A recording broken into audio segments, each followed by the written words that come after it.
তোমরা দেখো বোর্ডে, ওখানে তোমরা পাবে। সেটা হচ্ছে যে ব্যবসায়ে 10,000 টাকা বিনিয়োগ করা হলো, এটা হচ্ছে 2022 সালের 1 তারিখ। ব্যবসায়ে 1 লাখ টাকা বিনিয়োগ করা হলো, ধারে আসবাবপত্র ক্রয় করা হলো। 10 তারিখ বলতেছে যে 15,000 টাকা বেতনে একজন ম্যানেজার নিয়োগ দেওয়া হলো নিলয়ের নিকট থেকে। 15 তারিখ বলতেছে নিলয়ের নিকট চেকে বিক্রয় 20,000 টাকা। 20 তারিখ বলছে 10,000 টাকা দিয়ে একটি ডেলিভারি ভ্যান ক্রয়ের সিদ্ধান্ত গ্রহণ করা হলো।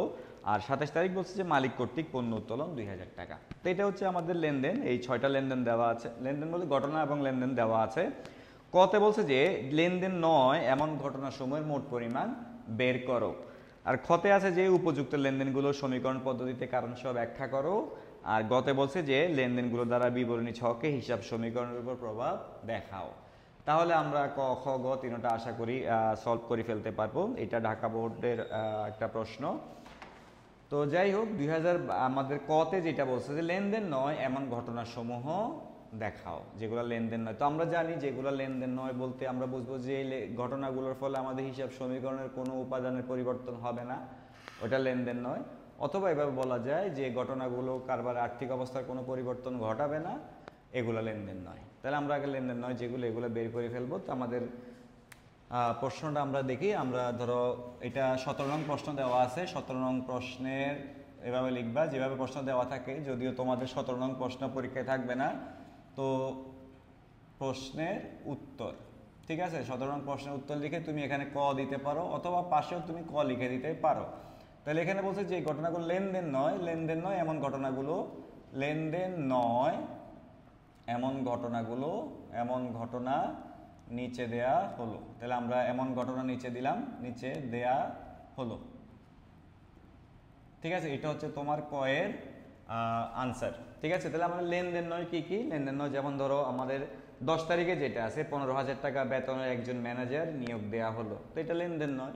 আবার আরেকটা হচ্ছে 20 তারিখ 10,000 টাকা দিয়ে একটি ডেলিভারি ভ্যান ক্রয়ের সিদ্ধান্ত গ্রহণ করা হলো। তাহলে আমরা যদি ম্যানেজার নিয়োগ দিছি, এখনও তো আমরা ওকে বেতন দেই নেই, তার মানে হচ্ছে যেহেতু আমাদের আর্থিক অবস্থার পরিবর্তন ঘটেনি বা হিসাব সমীকরণের কোনো উপাদানের পরিবর্তন ঘটেনি, এটা লেনদেন হবে না।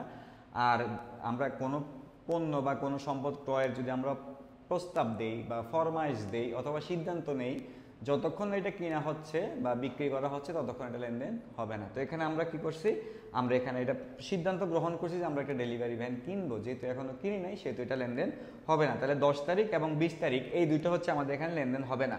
তাহলে আমরা এটা কিভাবে লিখবো? তা আমরা এখানে সুন্দর করে আমরা জানি, তোমরাও জানো, আমরা এখানে সুন্দর করে তোমরা স্কেল দিয়ে ঘর রাখবে। প্রথমে হচ্ছে তুমি তারিখের ঘর রাখবে যে এটা কোন তারিখের ঘটনাগুলো লেনদেন নয়। তারপরে হচ্ছে ওই লেনদেনটা আমরা মানে ঘটনাটা আমরা লিখবো। তারপর হচ্ছে দুটো টাকার ঘর থাকবে, আমরা দুটো টাকার ঘর এখানে আঁকলাম। ঠিক আছে, তাহলে এইটা আমরা করার জন্য একটা ঘর আঁকলাম। এখানে থাকবে আমাদের তারিখ, এখানে হচ্ছে লেনদেন নয় ওই ঘটনাটি, যে ঘটনা লেনদেন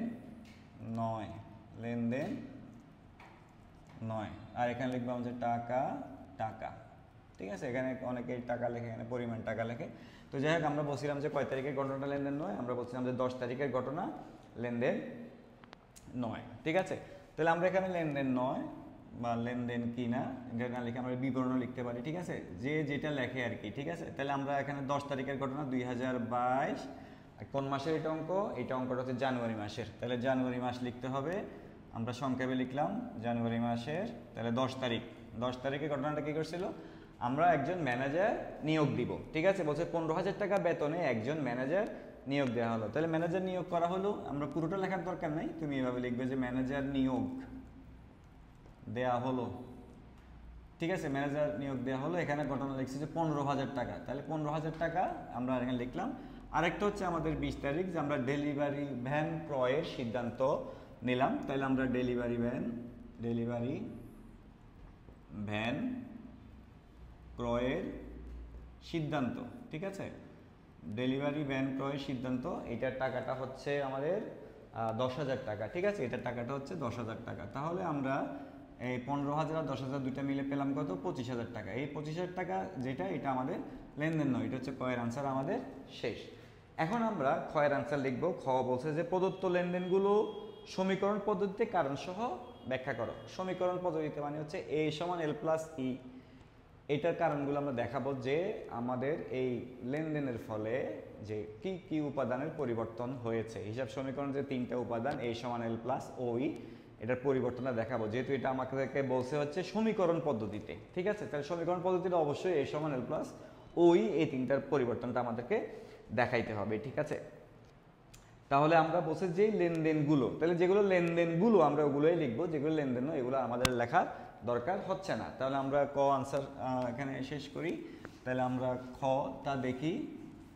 ঠিক আছে, আমরা 17 নং প্রশ্নের খ, এখানে তোমার যত নং প্রশ্ন থাকবে তুমি তত নং আনসার করবা, যেহেতু আমি যেখান থেকে এটা লিখছি এখানে 17 নং প্রশ্ন দেওয়া আছে, সুতরাং আমি এখানে 17 নং প্রশ্ন লিখলাম। ঠিক আছে, তাহলে আমরা এখানে আমাদের খতে কি আসছে, বলছে যে যেই লেনদেনগুলো, যেগুলো লেনদেন সমীকরণ পদ্ধতিতে, এগুলো একটু আমাদেরকে দেখাইতে বলছে, সমীকরণ পদ্ধতিতে কারণ সহ ব্যাখ্যা করতে বলছে। ঠিক আছে, তাহলে লেনদেনগুলো সমীকরণ পদ্ধতিতে দেখানো হলো।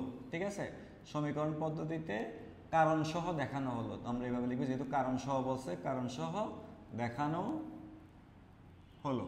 ঠিক আছে, তাহলে আমরা কারণগুলো লিখবো। তাহলে আমরা আবার সুন্দর করে পেন্সিল দিয়ে ঘর রাখবো। ঠিক আছে, খাতার মধ্যে সুন্দর করে পেন্সিল দিয়ে ঘর রাখবো। এখানে অবশ্যই আমরা লিখবো হচ্ছে তারিখ, এখানে লিখবো হচ্ছে লেনদেন কিনা, আর এখানে হচ্ছে আমাদের সমীকরণ পদ্ধতিতে কারণ, মানে হচ্ছে সমীকরণ তো আমরা চিনি।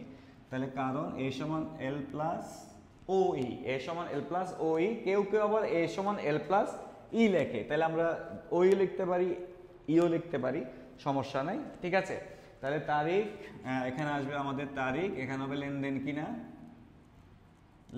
কিনা, আর এটা হচ্ছে কারণ, আধুনিক কারণ বা সমীকরণ পদ্ধতিতে কারণ A সমান L প্লাস OE বা E। ঠিক আছে, তাহলে আমরা এখানে কারণ সহ লিখব। তাহলে আমাদের প্রথম লেনদেনটা হচ্ছে ব্যবসায়ে 1 লাখ টাকা বিনিয়োগ করা হলো। প্রথম লেনদেনটা এটা হচ্ছে 1 তারিখে করছে 2022 জানুয়ারি 1, 2022 জানুয়ারি 1।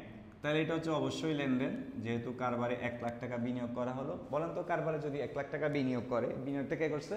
মালিক করছে। তাহলে মালিক কারবারে 1 লাখ টাকা দিয়েছে, এই 1 লাখ টাকার ফলে কারবারে কি আসছে? কারবারে নগদ টাকা আসছে। তাহলে নগদ টাকা হচ্ছে সম্পদ। তাহলে আমাদের এই সমীকরণের সম্পদ বৃদ্ধি পাইছে, এবং যেহেতু মালিক দিয়েছে, মালিক কি হিসাবে দিয়েছে? এটা মূলধন হিসেবে দিয়েছে, আর মূলধন আমরা জানি মালিকানা সত্ত্ব।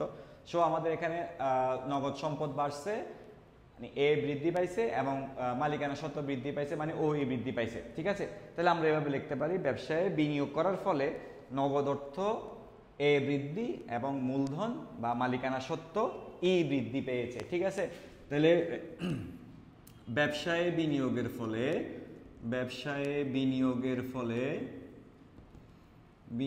ফলে নগদ অর্থ অর্থাৎ এ বৃদ্ধি এবং মূলধনের ফলে ই বৃদ্ধি পেয়েছে, ই বা ও ই বৃদ্ধি পেয়েছে। আমরা ইও লিখতে পারবো, ও ইও লিখতে পারবো, বৃদ্ধি পেয়েছে। তাহলে এটা হচ্ছে আমাদের ধরো জানুয়ারি 1 নম্বরে গেল, 1 তারিখেরটা গেল। এরপর বলছে ধারে আসবাবপত্র ক্রয়, তাহলে এটাও হচ্ছে আমাদের অবশ্যই লেনদেন, অবশ্যই ধারে আসবাবপত্র ক্রয় করছে। এটা হচ্ছে আমাদের জানুয়ারি হচ্ছে এটা 2 তারিখ। ঠিক আছে, জানুয়ারি 2 তারিখ, এখানে আমরা ডট ডট দিয়ে লিখতে পারবো। তাহলে এটা অবশ্যই লেনদেন। ঠিক আছে, তাহলে ধারে আসবাবপত্র ক্রয়ের ফলে আসবাবপত্র হচ্ছে আমরা জানি সম্পদ, এবং এটা স্থায়ী সম্পদ। আসবাবপত্র ক্রয়ের ফলে এ সম্পদ এ। ঠিক আছে, এ বৃদ্ধি, এবং যেহেতু ধারে কিনছে, তার মানে হচ্ছে আমরা টাকা পরিশোধ করি নাই, তার মানে আমাদের পাওনাদার বৃদ্ধি পেয়েছে। ঠিক আছে, আসবাবপত্রের পাওনাদার বৃদ্ধি পেয়েছে, তার মানে হচ্ছে পাওনাদার, তবে এখানে লিখতে হবে আসবাবপত্রের পাওনাদার এল বৃদ্ধি পেয়েছে, এটা হচ্ছে বহির্দায়। ঠিক আছে, এল বৃদ্ধি পেয়েছে। হিসাব সমীকরণে আসবাবপত্র ক্রয়ের ফলে এ বৃদ্ধি পেয়েছে এবং পাওনাদার এল বৃদ্ধি পেয়েছে, আমরা এভাবে লিখে দিলেই হবে। ঠিক আছে, তাহলে আমরা দুটো লেনদেন পেলাম। এরপরে আমরা দেখি হচ্ছে আর 10 তারিখ যেহেতু লেনদেন নয়, এটা নিয়ে আলোচনা নাই। 15 তারিখ নিলয়ের নিকট চেকে বিক্রয় 20,000 টাকা। তো আমরা কি চেকে বিক্রি করছি, চেকে বিক্রি করলে আমাদের ব্যাংকে টাকা বৃদ্ধি পাবে, যেহেতু আমরা বিক্রি করে চেক পেয়েছি। তাহলে এটার তারিখ হচ্ছে আমাদের 15 তারিখ, এটার তারিখ হচ্ছে আমাদের 15 তারিখ, তাহলে এটা অবশ্যই লেনদেন। ঠিক আছে, যেহেতু চেকে বিক্রি করেছি, চেকে বিক্রির ফলে আমরা এভাবে লিখতে পারি, চেকে বিক্রির ফলে, চেকে বিক্রির ফলে ব্যাংক সম্পদ, তাহলে ব্যাংক সম্পদ হচ্ছে কি এ, ব্যাংক সম্পদ বৃদ্ধি পেয়েছে এবং বিক্রয় করলে আমাদের কি হয়, ব্যাংক সম্পদ বৃদ্ধি এবং বিক্রয়ের ফলে আয় হয়েছে, বিক্রয়ের ফলে কি হয়েছে, আয়। আর আমরা জানি আয় হলে, বিক্রয়ের ফলে আয় বৃদ্ধি পাওয়ায় মালিকানা সত্ত্ব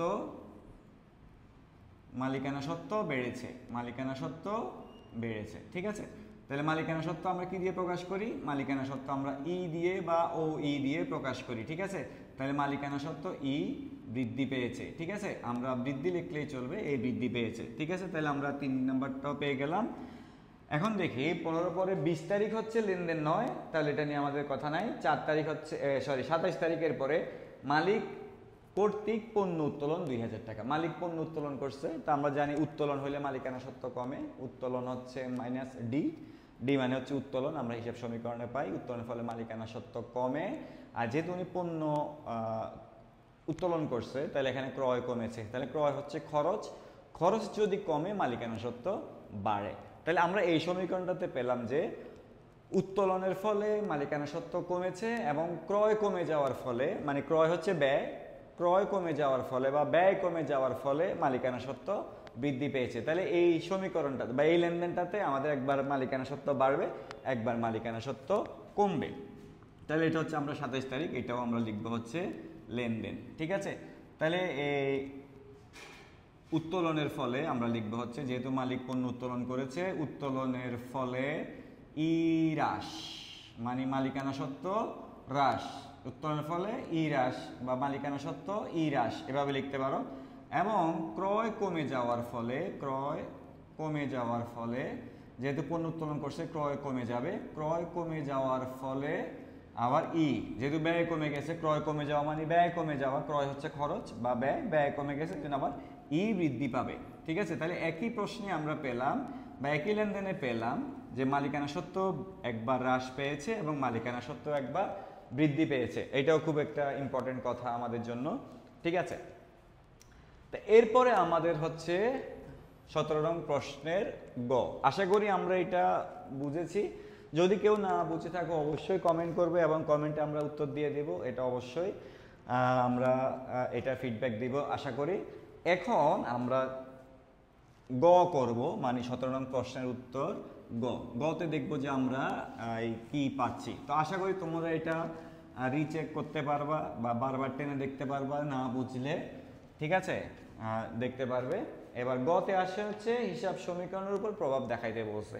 তো আমরা যে লেনদেনগুলো দেখছি, দুইটা বাদে 4টা লেনদেন পেলাম খতে। 4টা লেনদেনের মধ্যে আমরা কি কি সম্পত্তি পাইলাম একটু দেখো। আমরা এখানে নগদ বৃদ্ধির ফলে আমরা নগদ সম্পদ পাইলাম, আসবাবপত্র বিক্রির ফলে আসবাবপত্র ক্রয়ের ফলে আমরা এখানে আসবাবপত্র ক্রয় করছি, আসবাবপত্র ক্রয়ের ফলে আমাদের সম্পদ আসবাবপত্র সম্পদ একটা পেলাম, তাহলে নগদ সম্পদ আসবাবপত্র সম্পদ। তারপরে নীলের কাছে চেকে বিক্রয়, এই ব্যাংক সম্পদ এখানে আসবে। আর এদিকে 3টা সম্পদ আমরা পেলাম, আর ওদিকে আমরা দায়ের দিকে পাবো হচ্ছে, যেহেতু আমরা বাকিতে আসবাবপত্র কিনছি আমরা একটা পাওনাদার পাবো, আর হচ্ছে এটা দায় বহির্দায়, আর হচ্ছে আমরা অবশ্যই মূলধন বা মালিকানা সত্ত্ব লিখতে হবে। আর অবশ্যই আমাদের একটা মন্তব্য লিখতে হয়, যে মন্তব্য লিখলেও চলে না লিখলেও চলে। তাহলে আমরা 3টা সম্পদের ঘর পেলাম, আর একটা দায়ের ঘর পেলাম, একটা মূলধনের ঘর পেলাম। তো এখন তোমরা যা 9-10-এ পড়ো তারা বিশেষ করে যেটা করো সেটা হচ্ছে যে উদ্বৃত্ত নিয়ে একটা ঘর আঁকো, উদ্বৃত্ত।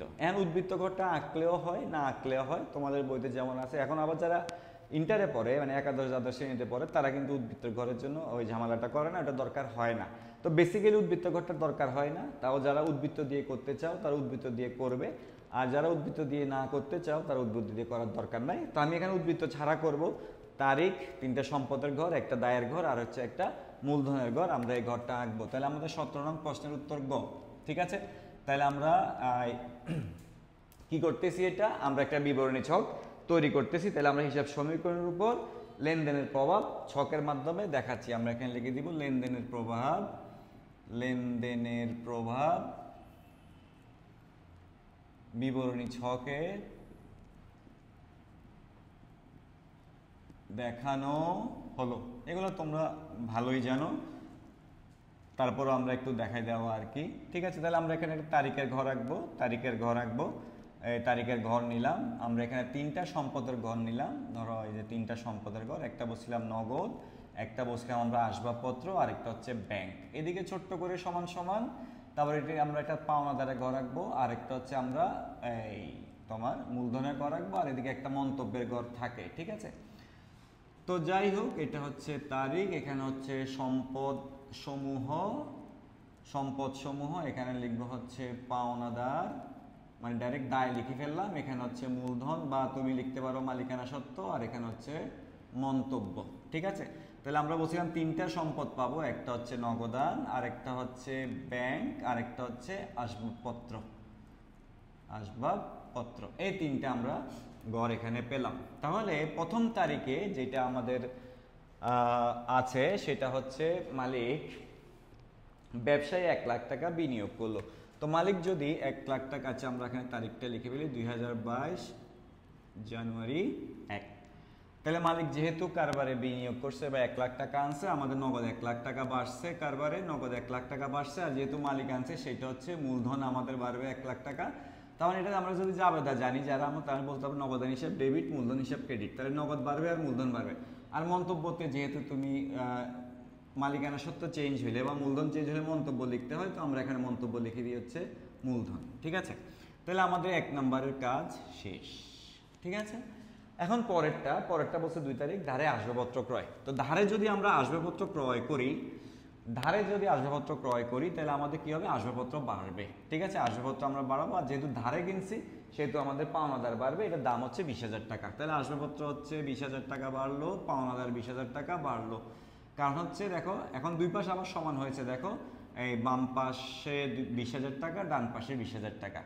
তো ধারে আসবাবপত্র ক্রয় করার ফলে আমাদের পাওনাদারটা আসছে ধারে আসবাবপত্র ক্রয়, যেহেতু আমরা টাকা পরিশোধ করি নাই, টাকা পরে দিতে হবে বলিয়া দায়। আর এদিকে আমাদের আসবাবপত্র সম্পদটা বেড়েছে। আর এখানে মন্তব্য কিছু লিখতে হবে না, যেহেতু এটাতে মালিকানা সত্ত্ব চেঞ্জ হয়নি। আমি আবার বলতেছি, আমরা এখানে উদ্বৃত্ত করতেছি না। যদি উদ্বৃত্ত তুমি যারা করো তারা তাহলে এখানে আগে উদ্বৃত্তগুলো লিখে ফেলবে, দেন এই লেনদেনটা সমাধান করবে। তারপরে 10 তারিখে আমাদের লেনদেন ছিল না। 15 তারিখ বলছে নিলয়ের নিকট চেকে বিক্রয়। নিলয়ের নিকট চেকে বিক্রয় করছি আমরা কত টাকা, 20,000 টাকা। তো নিলয়ের নিকট যদি আমরা চেকে বিক্রয় করি, আমাদের 15 তারিখ, নিলয়ের নিকট চেকে বিক্রি করলে 15 না 12, হ্যাঁ 15 তারিখ নিলয়ের নিকট চেকে বিক্রি করলে আমাদের ব্যাংকে টাকা বাড়বে। কত টাকা বেড়েছে হচ্ছে 20,000 টাকা। তাহলে আমরা ব্যাংকে টাকা বাড়বে, চেকে বিক্রি করলে, চেকের মাধ্যমে টাকা পেলে ব্যাংকে টাকা বাড়ে, আর বিক্রয় করলে আমাদের আয় হয়। তাহলে আয় হইলে আমাদের অবশ্যই কি বাড়বে, মালিকানা সত্ত্ব বাড়বে। ঠিক আছে, তো এখন যারা মনে হচ্ছে যে আমরা আন্দাজি করতেছি, তাদের জন্য একটা কথা হচ্ছে, আমরা হিসাব সমীকরণটা একটু দেখাই দিচ্ছি এখানে দেখো, বা আমরা এই সাইডে হিসাব সমীকরণটা দেখাইতে পারি। খেয়াল করো, হিসাব সমীকরণটা আমরা দেখাইতে পারি A = L + OE। এইটা হচ্ছে মালিকানা সত্ত্ব। তো OE কিভাবে চেঞ্জ হয়, C + R - EX - D। এই চারটা উপাদান চেঞ্জ হওয়া মানে মালিকানা সত্ত্ব চেঞ্জ হওয়া। ঠিক আছে, তাহলে এখানে প্রথমে যেটা আসছে মূলধন, মালিকানা সত্ত্ব যেটা আসছে সেটা হচ্ছে মূলধন, এটার ফলে মূলধন। এখন এখানে যেটা আসছে বিক্রয় করলে আমাদের আয় হয়, আয় হলে আর মানে রেভিনিউ। এই আর রেভিনিউ মানে হচ্ছে কি, রেভিনিউ মানে হচ্ছে রাজস্ব। তো আমরা রাজস্ব শব্দটা কম ইউজ করি, এটাকে বলি হচ্ছে আমরা আয়। তাহলে আমাদের আয় বাড়লে কি বাড়বে, মালিকানা সত্ত্ব বাড়বে, বা আয় বাড়লে আমাদের মূলধন বাড়বে। তাহলে আমরা এটা বাড়ালাম। আর হচ্ছে চেকে বিক্রি করলে আমাদের ব্যাংক বাড়বে। 15 তারিখ শেষ। তাহলে এরপরে 20 তারিখ যেটা, ওটা লেনদেন 9 ছিল। এবার আবার 27 তারিখ বলছে মালিক কর্তৃক পণ্য উত্তোলন 2000 টাকা। তো মালিক যদি পণ্য উত্তোলন করে, দেখো উত্তোলন, এই যে মালিক পণ্য উত্তোলন করলে উত্তোলন আগে মাইনাস আছে, তাহলে উত্তোলন করলে এদিকে মাইনাস হবে 2000 টাকা। মাইনাস মানে আমরা ব্র্যাকেট দিয়ে দিব, এদিকে 2000 টাকা মাইনাস হবে। আর হচ্ছে যেহেতু পণ্য উত্তোলন করছে, ক্রয় কমবে। ক্রয় হচ্ছে আমাদের জন্য ব্যয়। খেয়াল করো, এবার ক্রয় হচ্ছে আমাদের জন্য ব্যয়। ব্যয় হচ্ছে EX মানে এক্সপেন্সেস মানে হচ্ছে ব্যয়। তো ব্যয় যদি বাড়ে তাহলে মূলধন কমে, ব্যয় যদি বাড়ে, এখন ব্যয় কমছে, তাহলে দেখো মাইনাস কমলে কি হয়, প্লাস হয়। তাহলে ব্যয় যদি কমে তাহলে এখন আমাদের মালিকানা সত্ত্ব বেড়ে যাবে 2000 টাকা, ঠিক আছে, একই দিকে বাড়লো। তাহলে এখানে যেহেতু মালিকানা সত্ত্ব চেঞ্জ হয়েছে, এখানে আমরা লিখবো হচ্ছে বিক্রয়ের ফলে চেঞ্জ হয়েছে, আর এখানে হচ্ছে পণ্য উত্তোলন, পণ্য উত্তোলনের ফলে মালিকানা সত্ত্ব চেঞ্জ হয়েছে, এটা আমরা লিখে ফেললাম। তাহলে আমাদের এখানে কাজ মোটামুটি শেষ। এবার শুধু আমরা যোগ করার পালা। আমরা এটা হচ্ছে 27 তারিখ, যোগ করার পালা। এখানে হচ্ছে 1 লাখ টাকা নগদে, ঠিক আছে, এদিকে ব্যাংকে হচ্ছে 20,000 টাকা, 20,000 টাকা, এদিকে আসবাবপত্র হচ্ছে 20,000 টাকা, ঠিক আছে, আর এদিকে পাওনাদার হচ্ছে 20,000 টাকা, আর এদিকে মূলধন হচ্ছে কত, 1,20,000, 20,000, এদিকে 2,000 প্লাস মাইনাস হয়ে 0 হয়ে যাবে, তাহলে 1,20,000, ঠিক আছে। এখানে যোগফল হচ্ছে 1,20,000। এখন আমরা যদি এই দুইটা যোগ করি, যে 1 লাখ এবং 20,000 দায়ের দিকে দুটোটা যোগ করলে, মানে দায় এবং মালিকানা সত্ত্ব যদি আমরা যোগ করি, তাহলে পাচ্ছি হচ্ছে 20,000, আর 1,20,000 হচ্ছে 1,40,000, এদিকে যোগফল এটা, আর এদিকে দেখো 1 লাখ যোগ 20,000 যোগ 20,000, তাইলে এখানেও সেম, আমরা এখানে 1 লাখ কত পাচ্ছি, 1,40,000 টাকা পাচ্ছি আমাদের। তাহলে আমরা সহজেই বুঝতে পারলাম যে আমাদের দুই পাশ সমান হয়েছে। সুতরাং এইটা হচ্ছে আমাদের বিবরণী ছক। আমি আবার বলে নিচ্ছি, যারা এখানে উদ্বৃত্ত করতে চান, বিশেষ করে 9-10 এর স্টুডেন্ট যারা আছেন, তারা উদ্বৃত্ত করতে চাইলে তারিখের পাশে এবং সম্পদের আগে একটা উদ্বৃত্ত দিয়ে এটা করা যায়। আমরা পরে হয়তো একটা অঙ্ক করাই দিব। আর এদিকে উদ্বৃত্ত ছাড়া করলে আপনাকে তাড়াতাড়ি হবে, খুব দ্রুত অঙ্কটা শেষ করতে পারবেন। আর একাদশ দ্বাদশ শ্রেণীতে যারা বিবরণী ছক করবা, তাদের উদ্বৃত্তের দরকার নেই, তারা এইভাবে সহজে করে ফেলতে পারবা। আর এরপরও যদি আপনাদের কোনো কোয়েশ্চেন থাকে, কোনো কোয়েরি থাকে, কোনো কিছু জানতে ইচ্ছে করে, আপনি কমেন্ট করতে পারেন। কমেন্টে আমরা ইনশাল্লাহ আপনাদের ফিডব্যাকটা দিয়ে দিব, ঠিক আছে। তো এই হচ্ছে আজকে আমাদের আরেকটা প্রশ্নের সমাধান। তো ভালো থাকবেন, সুস্থ থাকবেন এবং কনসেপ্টের সাথে থাকবেন। ধন্যবাদ সবাইকে।